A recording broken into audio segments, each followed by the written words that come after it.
Hey guys, how's it going? I hope you guys had an awesome Christmas and a happy holidays.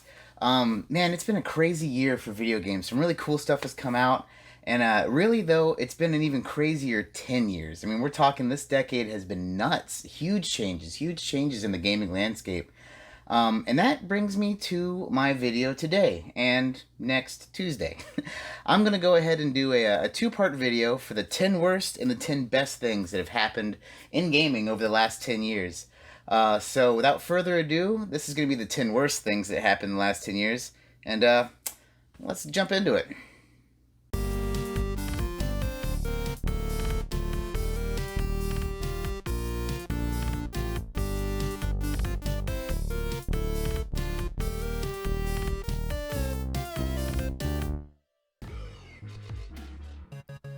Number 10.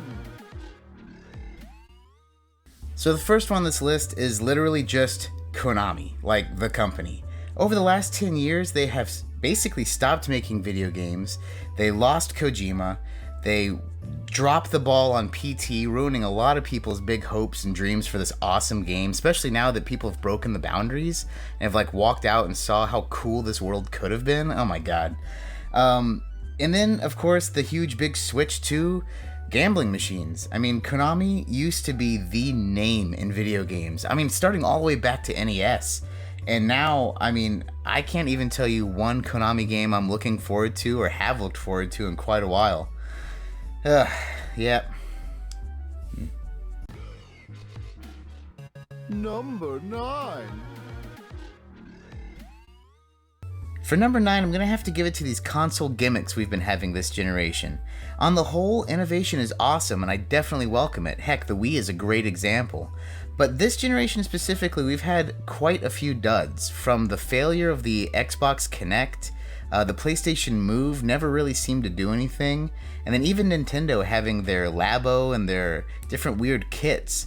It just seemed like a bunch of stuff that had potential but did not take off and really just diverted from the gaming landscape entirely. That being said, hopefully in the future, some of these innovations will really take off and something cool will happen, but as far as the last 10 years, we've had a bunch of duds. Number 8. Alright, number 8 is probably going to piss some people off, and this one is definitely specific to me because I have a lot of friends who like these, but for me is roguelike games. I'm kind of getting sick of every single indie game basically being a roguelike game. For those of you who don't know, roguelike games are usually procedurally generated dungeons, usually maybe some kind of looter, where you basically go through the same thing over and over and over again, but it's slightly different because of an algorithm. To me personally, these roguelike games, I feel like kind of take an easy way out, where rather than having a compelling story and a map that can tie into that story, you basically just give yourself infinite replayability, which I can see the desire for infinite replayability, but at the loss of a cool story and a cool world that I would like to remember, for me personally, is not worth it, and that's why this is on the list. Number 7. Number 7. While we're talking about games I'm not a fan of, it is Battle Royales. Over the last 10 years, it seems like every game in the world is a Battle Royale. Granted, there are some that stand out. Mainly to me would probably be Tetris 99, but other than that, it just seems that once Fortnite jumped on that bandwagon, or I guess really it started with PUBG, every game tried to make a Battle Royale, and then of course most games try to do something to make themselves stand out, but the market got oversaturated, and quite frankly, the concept itself is kind of boring. I mean, it's cool one or two times, but I mean, how many times can you do the same thing over and over and over again in every single game and not expect to get bored? Number 6. Number 6 is something that hits pretty hard for me, and that is the death of local co-op. Don't get me wrong, I love playing games online with friends, and I do it quite often. But I mean, I'm about 30 years old, and I remember sitting down on the couch with my buddies, bowl of popcorn, some Cokes, and just playing Halo on the couch. And that's something that you just cannot recreate being online. I mean, it's one thing if you had the option, but nowadays, in fact, over the last 10 years, it seems like very, very few games even give you the option to play it locally with friends, and that to me is disappointing. Number 5.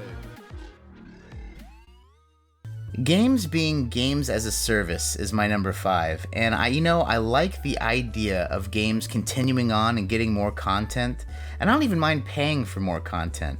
The problem with games as a service is now you're on that game's schedule. You have to do things on that game's schedule. You can miss content, and they even usually tie monetization to this missing content.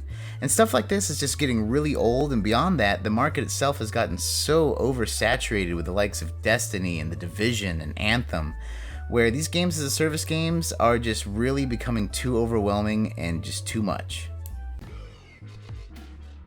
Number 4. Number 4 is something I loathe more than anything, that is season passes, especially season passes that sell on day one. It's one thing to have a plan for DLC or content, it's another to have it completely all drawn out, make you pay for it well in advance, saying, hey, I'm going to save you $5. I mean, it makes it feel like they had all of this ready to go, and rather than finish the game and have it all in there, they wanted to break it apart so they could keep nickel and diming you. Usually season passes kind of go hand in hand with games as a service. The only reason I put it at number 4 instead of number 5 with games as a service is the fact that they have now tied money to it. These season passes are crazy, and I really, really wish that they would just stop existing. Number 3. For number 3, this is kind of a broad one, but I'm going to say bad studio choices. There's been a number of huge, horrible studio choices over the last 10 years. More recently, you have the likes of Blizzard taking prize money away from people because they're political activists, or Bethesda's Fallout 76 situation. I mean, they used to be the biggest company of high regard in the gaming landscape, and now they're less than dirt. I mean, other companies, though, you have Activision and EA throwing all this monetization and price gouging in. It's just destroying the gaming landscape. And really, it's these individual studios who are setting the tone for the whole thing. And it's, these bad decisions are one of the most horrible things that's happened over the last 10 years. Number 2. It was really hard to decide which order to put 1 and 2 in, and you'll see why 1 is 1 in a second, but number 2 is still very, very important, and that is games not being complete at launch. I am sick and tired of buying a game that first thing you do is do an 80 gig patch, or it's completely broken, or in the case of that one Assassin's Creed game, people's faces don't exist. And not even saying that the content that's missing, it's just the game ships because they have to stick to some shareholder's time schedule, and then all of a sudden we as gamers are the ones that are left holding the bag. We're left with a broken game that we've paid $60 for, and that has been so common this generation that is just insane to me. Number 1. Last, but certainly not least, the worst thing to happen in gaming over the last 10 years is loot boxes. I mean, come on, you could not know that this was going to be number 1. Loot boxes are the craziest thing. I mean, people try to associate them with baseball cards. I mean, at the very least, at least baseball cards, you physically own something. With loot boxes, you're paying money for a slot machine to gamble on something completely digital. And before you say, oh, well, people like the game, they want to support it, they want to put money into it, there are different ways to put money and to support your game than to put in a digital slot machine, especially when so many video games are geared towards a younger audience. I think loot boxes are the worst thing to ever happen in gaming, and I pray that they become illegal. So that's going to do it for my 10 worst things of this decade in the realm of gaming. If you guys agree or disagree, please share your ideas down in the comments below. What do you think? What were your 10 worst things that have changed over the last 10 years?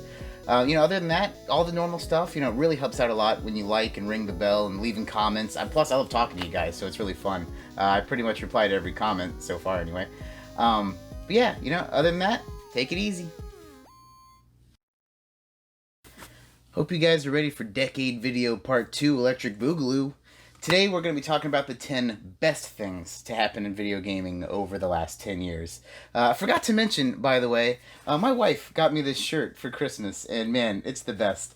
And Pippin's actually right there sleeping on the couch like he always does every time I make any videos, you lazy co-host. But anyway, without further ado, here's the 10 best things to happen in video gaming over the last 10 years. Let's jump into it.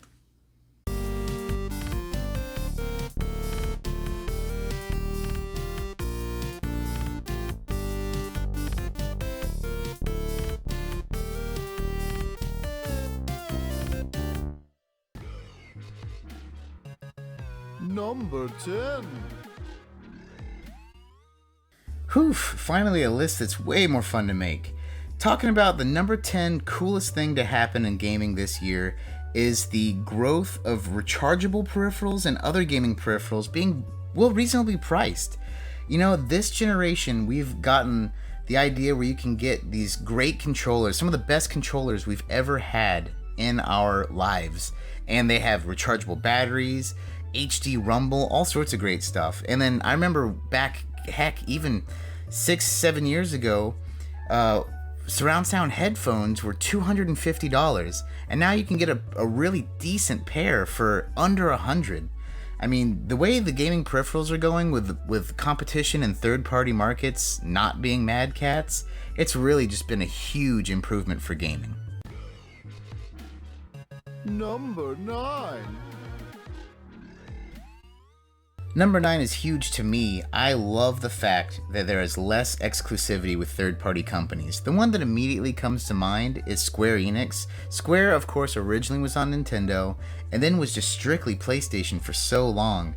And now it seems like they're back on Nintendo, they're getting their properties on the Xbox, and really when companies, especially third-party companies, have less exclusivity, it's good for everyone. I know this is going to hurt the feeling of some fanboys, but if more people are buying the game, that means more funding is going to those companies, which means more games are going to come out, or at least better quality.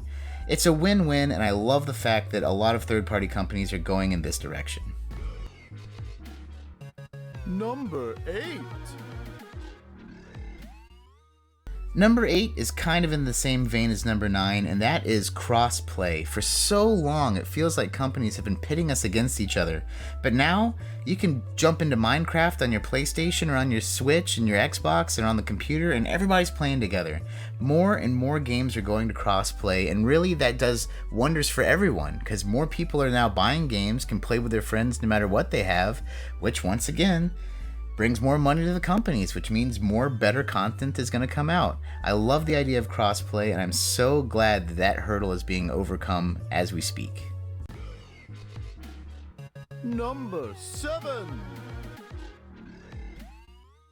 I may give digital games a hard time, but number 7 is really an awesome thing, and that is the fact that with pretty much every single online service that's out there, Xbox Live, PlayStation Plus, and the Nintendo Online service, they are giving out free games, usually monthly. In Nintendo's case, they've switched it up here more recently, but the fact that they're giving you free games for subscribing to this service is awesome. A lot of people are getting to play games maybe they never had the chance or didn't want to take a gamble on, and then a lot of people who maybe can't afford a lot of games are getting a lot more playability out of their consoles.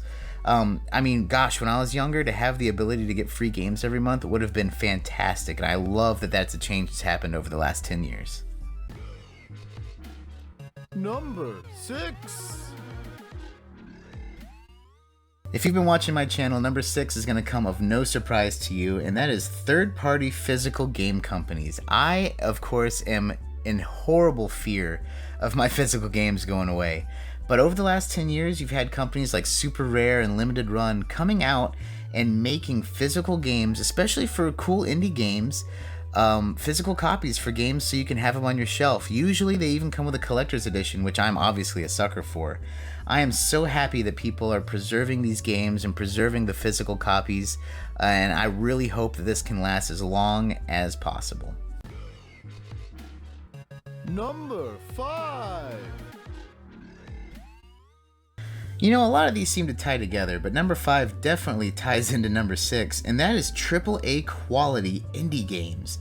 You know, over the last 10 years, you're seeing these little companies come out and getting recognition and becoming big titles. I mean, we have Hollow Knight. Sonic Mania was basically made by just a handful of people. You know, you're getting these huge indie games that before would never have a chance of being on console, and now not only are they on console, but some of them are getting official physical copies. That is a great thing that's happened over the last 10 years. These huge indie games that are, you know, passion, labor of love projects that are coming to light for everyone to enjoy. Number 4. You know what they say, nostalgia is a hell of a drug, and number 4 for me is remasters, remakes, and ports. I love being able to play some of these older games all in one place, or playing them with up-res graphics, or in the case of some things like the upcoming Final Fantasy VII, full-on remakes. I mean, the Spyro Reignited trilogy was fantastic, the Crash Bandicoot Insane trilogy was awesome, and me personally, I have fallen in love with all of these Mega Man Legacy collections. Oh my god, you could keep making them and I will eat them up. I can only pray that the ZX collection goes well, because all that's left is Battle Network and Legends, and those are two of some of my favorite game series of all time. You know, a lot of people are probably going to say I would rather have new games coming out, but I am all in for preserving stuff with remasters, remakes, and ports, and that is one thing that the last 10 years has really brought a great supply of. Number 3. Speaking of Mega Man and my last one, number 3 is the Capcom revival. You know, there was a time when Capcom was the biggest name in video games, and then there was a drop-off. Some people can say it was around the time of Resident Evil 5 and 6, but there was definitely a substantial waning in popularity with Capcom. But heck, you can take the last year, for example, with the Resident Evil 2 remake, Devil May Cry 5, of course, the previously mentioned Mega Man Legacy collections, Mega Man 11 even. I mean, Capcom has really come back, and in my opinion, it is one of the best things to happen over the last 10 years, because Capcom is one of my favorite companies, and the fact that they're coming back and bringing with them fantastic games and awesome remakes is one of the coolest things that could have ever possibly happened. Number 2. You know, I tried to not put specific consoles or games or anything like that on this list because I'm kind of thinking more big picture, but number 2 has to go to just the Nintendo Switch. I mean, the Nintendo Switch is so different that it has to have its own spot on this list. The idea of having a console that is handheld, that can dock onto your TV, and have great functionality, great graphics, you can play with friends online. Granted, the online service does need some work, but the Nintendo Switch is awesome. It is a JRPG powerhouse, and of course the Nintendo first-party games are all fantastic. The Nintendo Switch definitely brought back what hope was lost with the Wii U. And man, you know, I can only look forward to what the Switch is going to do in the future and what Nintendo's next steps are. But definitely the Nintendo Switch is one of the best things to happen in gaming over the last 10 years. Number 1. You know, number 1 is a really big deal. Like a really big deal. Over the last 10 years, the ability to connect with friends and people online has been astounding. I mean, some of my best friends I have ever met, I've met playing video games. Heck, I met a guy playing Destiny once that turns out he lived pretty close to my dad. We ended up hanging out and becoming great friends. I mean, it's so cool, the fact that we can meet up with these people online, like-minded individuals, play games with them, hang out, especially if you're in a place where it's hard to maybe make friends. Or, you know, I remember I worked in Canada for a while, and if it wasn't for online gaming, I would have just been out there by myself for months on end. I mean, you know, I was out there literally in the tundra. The idea of online connectivity in gaming has been such a game changer. I mean, it has changed the gaming landscape for better or for worse, in my list, of course, is for better, but it has changed it permanently. It's one of the coolest things and one of the most important things that has definitely happened over the last 10 years. So that's going to do it for what I think are the best 10 things that happened this decade in gaming. If you guys agree or disagree, man, please throw some stuff in the comments. I really want to talk to you guys about it, because I'll tell you, it was hard as hell for me to make these two lists specifically. Other than that, you know, the same normal stuff. Please like the video if you liked it, and subscribe if you haven't. Other than that, you know, I hope you guys all have an awesome new year, and I hope you guys have an awesome new decade coming on us. Anyway, as normal, take it easy.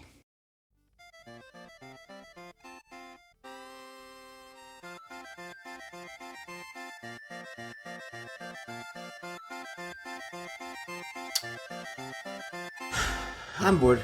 Okay, let's watch some YouTube. Hey, Andy's got a new video.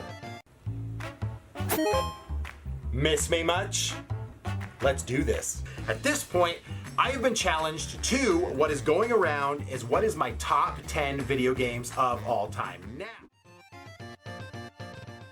Pack Rats. That's my top 10 / top 20 / cheating, because I already did something like this and didn't want to let anyone down. So at this point, I have to nominate 5 other people to do this challenge. I'm very late to the game, no pun intended. So at this point, I'm gonna throw these out there. If you've already been issued the challenge, just skip me and move on. But if this is something you wanna do, then do it and check it out. And I'll tag you and do all of the fun social media stuff, and we'll make it happen. So first, Flips and Pips. Wolf, give me your top 10 games of all time, dude. Guys, go check out his channel. Fantastic dude. I'm pretty sure he's close to 4,000 subs, releasing videos nonstop all the time about all sorts of gaming topics. Go check out also. So I've been officially challenged by Andy, Pac-Man Case, to make my top 10 games of all time video. This is rough, right? Like, you know, what mood am I in? What console are we talking about? What's the mindset? You know, are we talking nostalgia? Are we talking just raw good? This is a challenge, and I'll tell you what, I didn't know how I was gonna approach this. I mean, how can you fathom your top 10 games of all time? Like, aren't everybody gonna have the same top 10? Like, you know, Super Mario, Zelda, you know. Okay, so I started out this process with kind of thinking up some ground rules. Maybe I'll do one per console, or maybe one per genre. And I realized that none of this is going to work. I mean, in top 10 is impossible. So what did I do? I just started thinking of games that had a big impact on my life.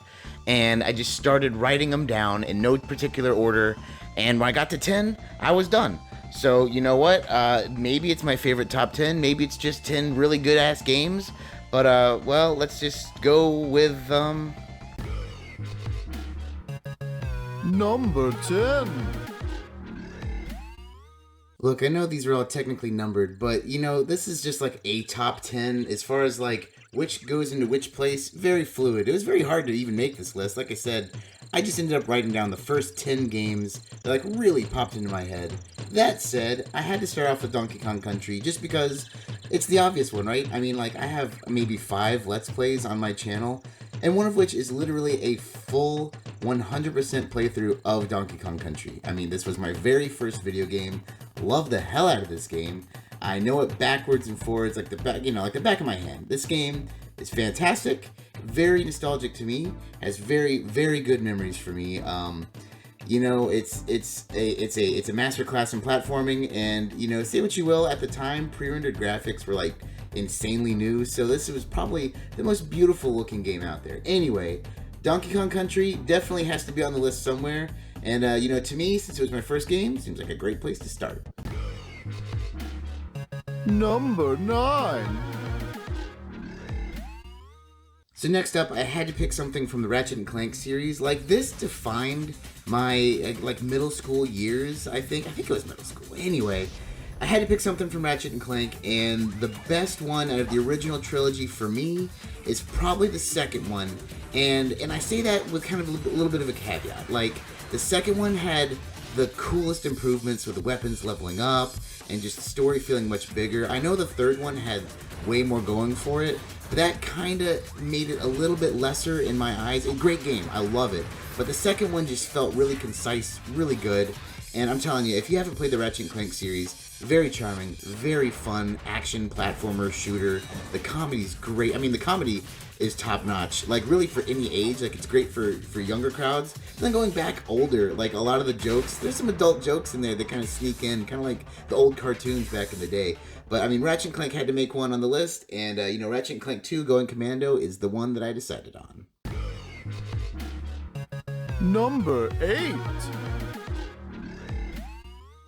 We're going handheld on this one. Oh man, so Mega Man Battle Network is one of the best series ever, just ever. It's so fun. It's an action RPG, kind of has like card battling elements with the chips.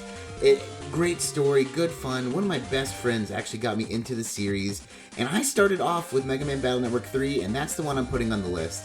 Granted, the mechanics and some of the abilities and stuff you could do way better later in the series. I mean, it all came to a culmination with number 6. But I'll say that 3, not only just because it was my first, it has the best plot out of all of them. It has the best end game. It's just really, really solid. It introduced the groundwork for a lot of the mechanics that made kind of the series like really come to its height at the very end. Fun series. I had to throw a handheld game on the list, and this is one that really took a lot of my time when I was younger. And you know, a lot of those memories are very, very well maintained in the old nostalgia bank. Number 7.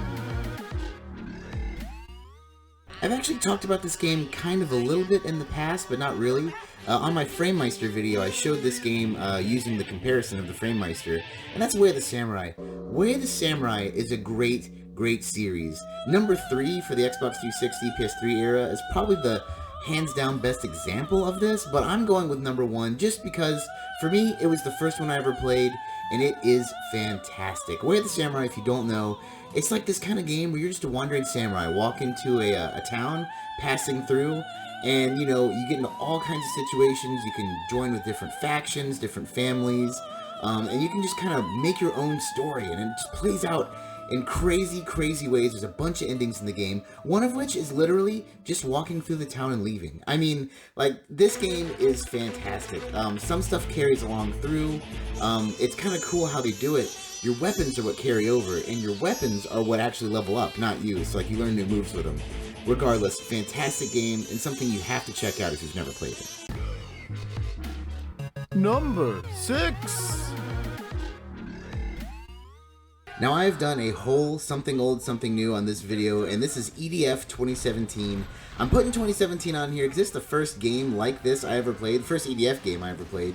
I rented it from a Blockbuster with a friend, had no idea what I was getting into, and oh my god, this is the definition of just couch co-op madness. It is just ridiculous. You just go around blowing up insects and robots and all sorts of madness with just the most insane weapons ever. The series as a whole is phenomenal, extremely overlooked. It is just raw fun. I mean, literally, I just love going and unlocking weapons, you know, going to just a level and just decimating everything. Buildings, ants, robots, spiders, bees, and just whatever. And it's just so good. I mean, it to me was like the first game where you could literally like make the whole map completely flat by the time you're done. And you know, like I said before, just raw fun, just endless carnage, and definitely a great time with friends. Number 5. Alright, so I have to put Sonic Adventure 1 on here. Sonic Adventure 2 has way more stuff going on for it, but Sonic Adventure 1 has a very special place in my heart. You know, I know Sonic Adventure is one of those games that like a lot of people like to kind of trash on, but this game did everything. And you know what? I'm here for all of it. I'm here for all the stuff, even the stuff that people like to dunk on, because this game, you know, in my mind, is not only a fun game, but it's also a beautiful tech demo. So, I mean, you have the Sonic stages where you're running around, action platforming, you know, the works. You have the Gamma stages, which are kind of like these weird robot kind of shooter kind of things.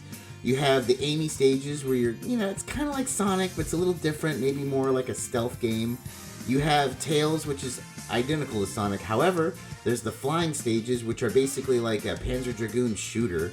Then you have Big the Cat, right? Everyone hates Big the Cat. Nobody likes Big the Cat. You know what Big the Cat does? Big the Cat does a few things. One, it kind of gives you the time to just kind of relax from, the other gameplays. I like to play Big the Cat where I go in, do a level, then go play someone else, then come back and do a level, go play someone else. But it's also like a fishing simulator, and you know what? A lot of people don't like it, breaks up the pace, but like I said, I like to play his part in doses. I like the weird kind of time you have with it. And then after all that, last but not least, you have Knuckles, and it's basically like a treasure hunting minigame. A lot of stuff going on with this, and then not only do you have all these fun things, you have a cool open world kind of like hub world map. You have the Chow Garden where you can go through, and it's like a little side game, raising chows. You know what? I don't need to convince you guys, because I don't care what you think. I love Sonic Adventure, and I'm going to always say that I love Sonic Adventure. Number 4. It's hard getting this close to the top, but this had to be on the list. I didn't know how high I was going to put it, and like I said, I think this list is very fluid. But that is Final Fantasy IV, or 2, or whatever you're going to call it. I literally have a video on my channel showing my collection of how I own every single different version of this game that you can own. This is just my favorite Final Fantasy, and basically my favorite turn-based RPG of all time. I love the story. I love the characters. It was kind of my first real deep dive into this kind of genre. I had this game growing up. I had it from a flea market. I had no idea what I was getting into. And, as an adult, I appreciate it way more. As a kid, I didn't quite know what was going on. And then I played it in because I got it in elementary school. But I played it in middle school when, you kind of understand things a little better than jump on enemy and to kill. And, it was a great story. It still is a great story. Final Fantasy IV, 2, whatever you want to call it, is always going to hold a very, very special place in my heart. Number 3. Now we're getting to some of the heaviest of hitters, and I had to throw Halo on here. And a lot of people are gonna be like, why is Halo so high on the list? This was my first-person shooter, and man, nothing compares to when you first land on Halo, level 2, and you see the big open world for the first time. Playing this game couch co-op is some of my best memories, literally ever. I play this game all the way through with friends, literally once a year, every year. I remember when I beat this game on Legendary and got the secret ending, it was so amazing. The Big Escape, playing that for hours and hours, trying to get out of the explosion without getting killed, just getting through it. I mean, just beating this game on Legendary co-op was insane. This game has so many great memories for me. It's just a ton of fun. The new Halo Infinite is great also, so it got me kind of thinking. I had Halo on the brain anyway, but this game is safely and securely in my top 10, and it always will be. Number 2. This is the game.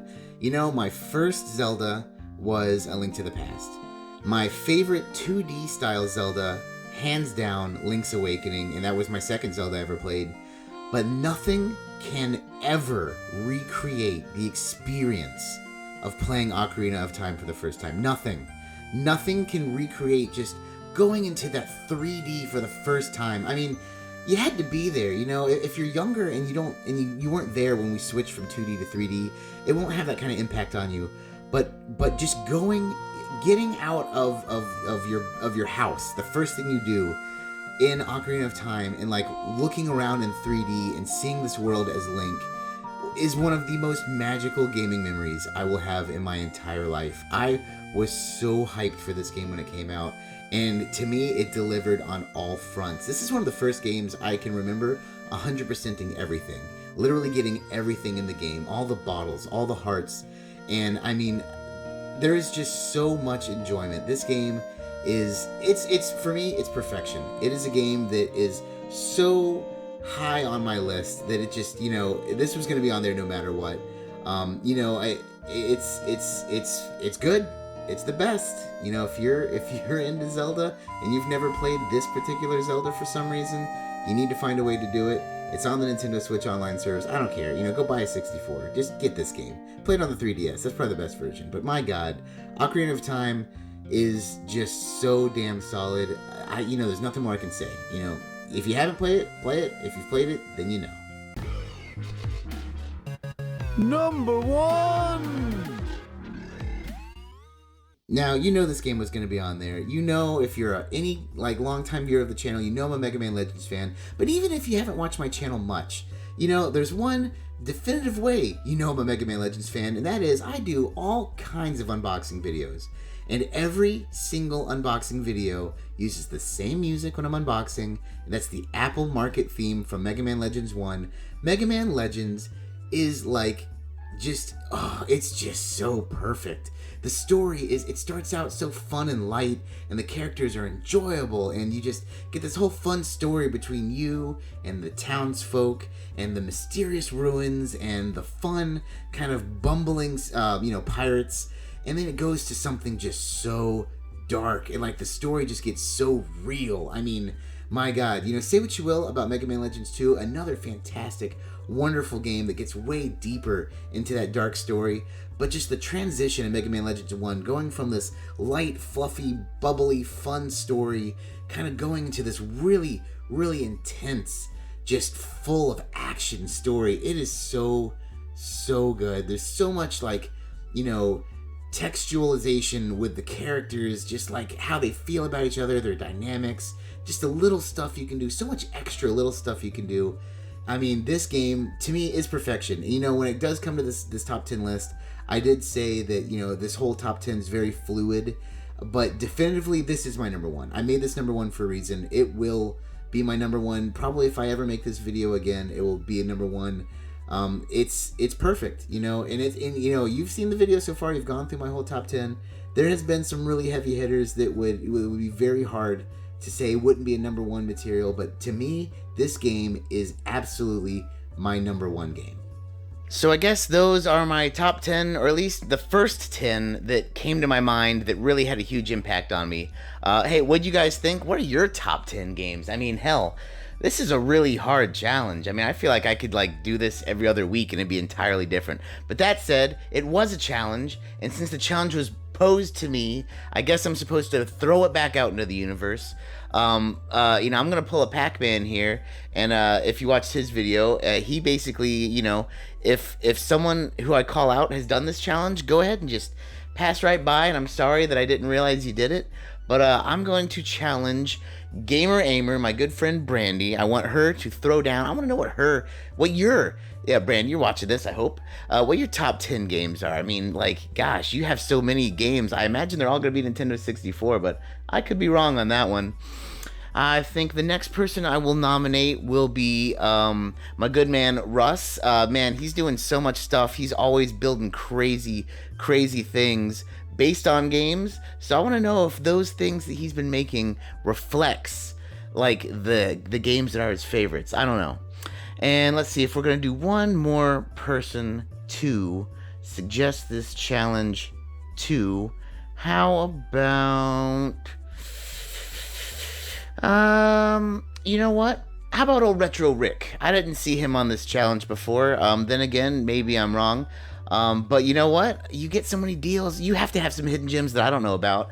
So Rick, show me what your 10 are. And you know what? Hopefully one of you or all of you 3 make some videos. And hey, you know what? This has been pretty fun. Hey, that's going to do it for us today, guys. Once again, thank you so much for watching. Thank you so much for subscribing. If you haven't, please do. That would be amazing. And as always, my friends, take it easy.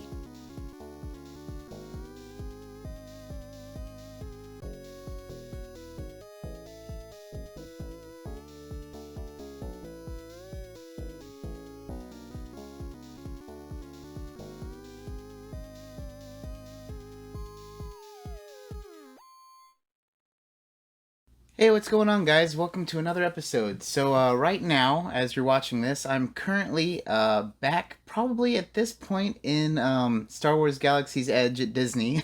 My wife and I have taken another trip. So this is the video I made for while we're gone. This video is an idea that came to me from one of the friends of the channel. I'm over at the Game Facts, Game FAQs board.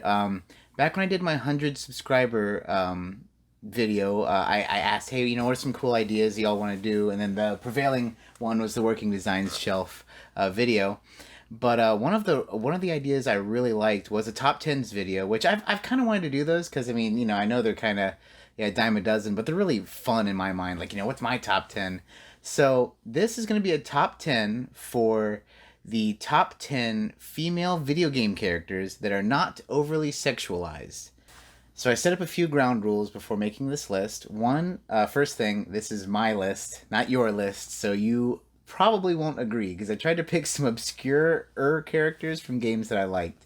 The other thing I really wanted to include was I wanted to make sure that it was a character from purely a video game, as in it not like a I couldn't pick you know like an anime character where they made a video game based on the anime or a movie character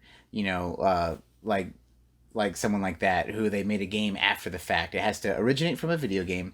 And I also wanted to make sure that it was a game that I personally played. So I know one character that would obviously be on a lot of people's lists would be I think her name's Aloy from Horizon Zero Dawn. I've never played that game, so it might be a perfectly good person for the list. I'm sorry, but it's not going to be for me. And then the other rule I had going into this was a game where you have like a create a character doesn't count because I mean you could play Fallout 4 and make the most badass empowered like non-sexualized champion of a champion female character, but I mean it's kind of a make your own thing, so it doesn't count. That being said, let's go ahead and get into the list.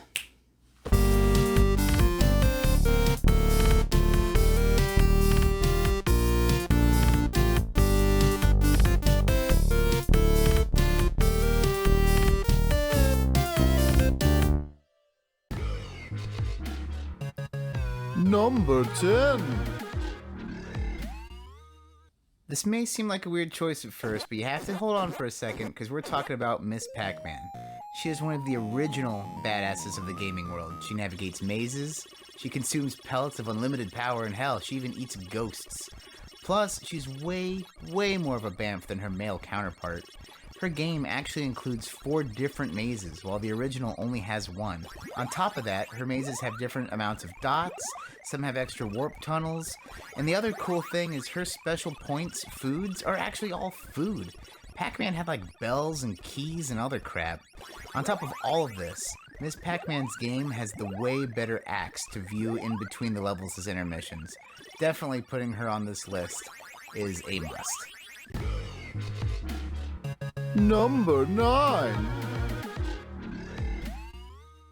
Best Donkey Kong character, hands down, end of sentence, game over, complete, Dixie Kong. There were parts of Donkey Kong Country 2, I swear, where I would literally quit a level and go out and get Dixie Kong if I didn't have her. And before you say, but what about Tiny Kong? It's kind of like Dixie but with a crossbow. Nope. Wrong. Dixie Kong is better. She can pick up things with her sentient hair, plus of course she has the hovering ability. No, there is no room for comparison. Dixie Kong is the best Kong. She is the boss. Number 8. I hope I don't butcher this name. Hibiki Takane. She's from Last Blade 2. She's the daughter to a great swordsmith, and Hibiki lives in a quiet, peaceful life in the countryside with her retired father. One day, a man comes in with a dark aura around him and asks the swordsmith to forge a sword. Unable to refuse the request from supernatural reasons, he makes the sword after 80 days of straight toiling and afterwards falls very ill. On his deathbed, he tells Hibiki about the man and the sword and asks her to go out, find, and put a stop to them. My first interaction personally with her was actually in Capcom vs. SNK 2. To me, she was the badass character who sheaths her sword between every attack. Her specials were always insane, and she instantly became one of my favorite characters. Most notable to me was her ultimate special move, where the whole screen turns black, and basically you see slashes all over the place, only to see her dashing through the opponent, click her sword into the sheath, and boom, wrecking their life bar. Number 7. Nina from the Breath of Fire series. So she's actually the princess of the Wing clan and heir to the throne. When you first meet her, you find out that her father, the king, is quite ill and an evil wizard has the antidote. Usually, in typical JRPGs, this is where you'd team up with the main character, in this case, Ryu from the Dragon Clan, and go solve the problem. However, this beast of a person grabs two guards and sets off on her own to wipe them out. Granted, she does have to get saved, but you gotta put this miniature journey into perspective. The only reason she has to get help at all from the main character is the wizard has a special poison that only affects the bird people. That aside, she stays behind even and sends one of the guards to go get help, and she keeps fighting the whole time, fighting to get the potion. Strength and resolve till the end, which luckily for her isn't the end. Later in the game, while trying to help some other people, she actually gets sucked into a time warp and gets amnesia. When you get her back in the party, now she's basically adult Nina, kind of like with Rydia with Final Fantasy IV, but she has the clan's ability to now turn into a giant bird for fast travel. Not many characters on this list can turn into a giant freaking eagle, I'll tell you that. Number 6. Another self-imposed rule I forgot to mention is I tried to pick one character per series or franchise, and when it came to Final Fantasy, it was hard as hell to pick just one character. I mean, you have the likes of Lightning and Terra. My personal favorite is probably Rydia, but trying to be semi-objective here, I had to go with no one other than Beatrix from Final Fantasy IX. In fact, here's a direct quote from General Beatrix. "I once killed 100 knights single-handedly.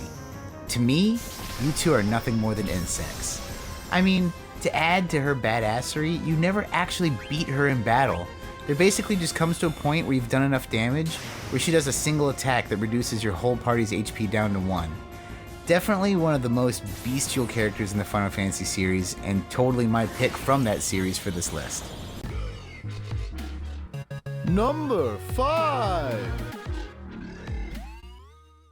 Come on, you think this wisecracking bird isn't making the list?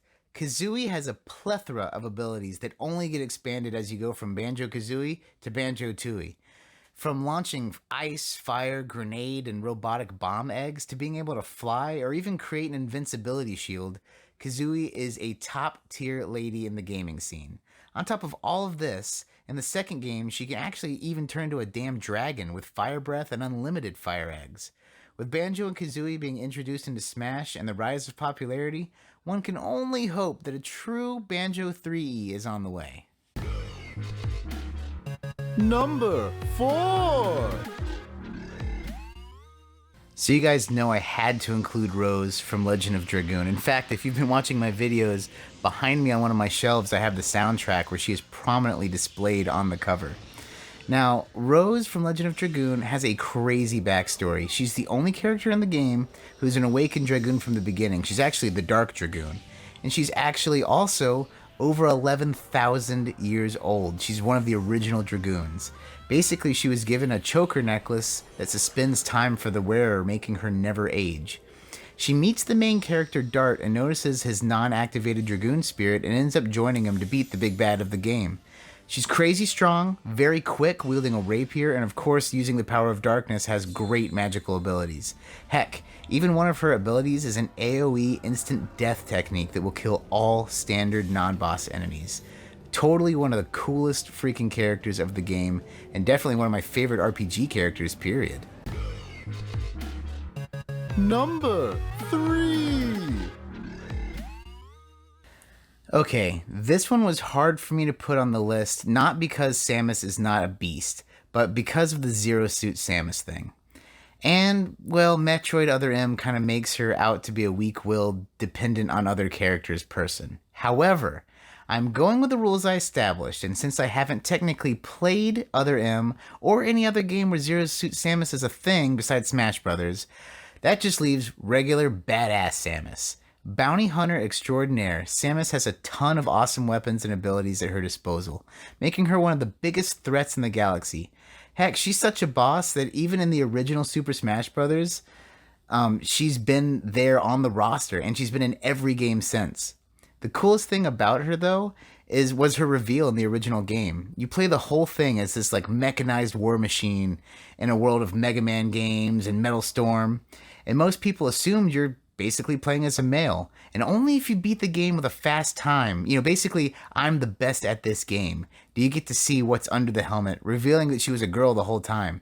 It's kind of awesome on two levels. Like I said, you have this badass femme fatale empowerment, and then two, you only get to see this if you're crazy good at the game. So it's like, basically, you have to be the best version of this character. So, it's kind of cool because you've beaten it as the best version of this character, and that is amazing. Number 2. I don't think there's any doubt in anyone's mind that Zelda is not a beast. Hell, she was a pirate in one game. In another game, she was like a ghost inhabiting a suit of armor. But for the sake of this list, I have to go with Ocarina of Time, where she was a damn ninja. She helps you along your journey and stays pretty mysterious, but the real testament to her during this whole game is the fact that during the time skip, where punk-ass Link just stands still for years, she's out there honing her skills and surviving in a world totally consumed by Ganondorf's power. Hell, if she wasn't there in the end to give old Butterfingers Link his sword back, Ganon would have won anyway. In this case, the Sheik version is definitely the best Zelda in my opinion, and Zelda definitely deserves a great place on this list. Number 1. Okay, this is semi the fanboy in me, but the Mega Man Legends series is one of the best series of games I have played in my entire life. Mega Man has always been one of my favorite characters. I love the original, I love X, I really love Battle Network, and heck, I even beat the Star Force series. But Legends, oh man, Legends. All of that aside, I am not gonna lie, it was kind of hard picking between Roll and Tron Bonne, especially because she actually has her own game, but Roll is totally my pick. She's an ace pilot, a stellar engineer, which, being an engineer myself, truly, she is the backbone of the team. She may not actually fight on the front line against the Reaver bots, but without her skills in making tools and weapons, Mega Man wouldn't even stand close to a chance, and definitely making her my number 1 pick. So, that's my list. This has been pretty fun. Hey, you guys throw in your choices down below. Let me know what you think for your top 10 characters. And, as always, if you guys enjoy the content, please subscribe, like, hang out, leave some comments, ring the bell, and as always, take it easy.